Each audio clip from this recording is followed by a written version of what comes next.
Welcome to the deep dive.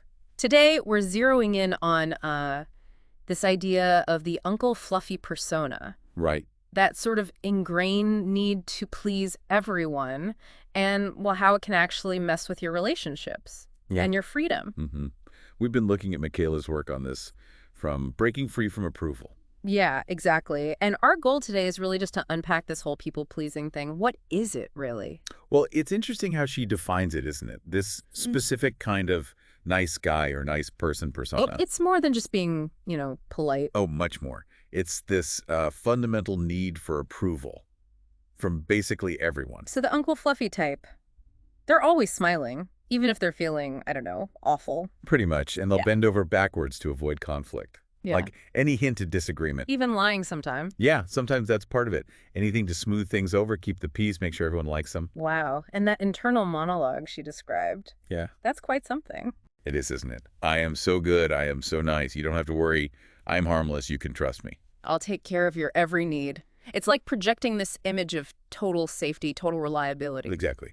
But, you know, there's a line, isn't there, between being genuinely kind and this Uncle Fluffy behavior. Right. Where does kindness end and this neediness begin? That's the key question, I think. Genuine kindness. Mhm. It doesn't usually demand constant validation in return, you know? Okay. Whereas this Uncle Fluffy behavior, it's driven by this underlying fear of not being liked, not being accepted. And that's where the problems start. Well, yeah, Yeah. because Michaela argues this constant search for approval. She specifically mentions how women might react to it. It leads you down this path, a descending hell, she calls it. A descending hell of lost freedom. Lost freedom, lost autonomy. Because if people, women included, sense your main goal is just pleasing them, Rather than being real. exactly, then they start to wonder, can they actually trust you? Because your yes doesn't really feel like a solid yes. It feels like maybe you just said it to avoid upsetting them. Precisely. People need solidity. They need to know your yes means yes, and crucially, that your no actually means no. Without that, trust just evaporates. It erodes, yeah. And if you trace it back, Michaela suggests this whole thing often strays way back in childhood. As a survival strategy? Kind of, yeah. Yeah. A child might figure out, okay, if I'm funny, if I'm sweet, if I seem totally harmless and entertaining, Yeah, then maybe I can avoid getting hurt or keep mom safe or stop people leaving. exactly. It's about managing the environment, ensuring safety, maintaining connection, preventing abandonment, all that kind of thing. Being agreeable becomes the strategy for safety. So it's learned. It's a coping mechanism that worked back then. It worked, or seemed to work, but then the really tricky part is how this childhood strategy just sticks. It becomes adult armor. Yeah, like Yeah. a default setting. Yeah. You carry it into adulthood, even when the original danger or perceived danger is long gone. But the motivation is still the same deep down. The underlying engine is still running. I need approval to be safe. It's the only way you know how to feel secure in relationships.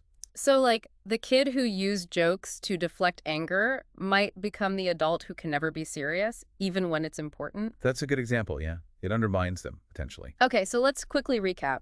Uncle Fluffy needs to please, always smiling, avoids conflict, maybe even lies a bit, wants everyone to approve. Right, and the big paradox is that this drive for approval actually pushes people away, destroys trust, limits your freedom. And it often comes from childhood coping mechanisms that just never got updated. Which brings us to a final thought for you, the listener.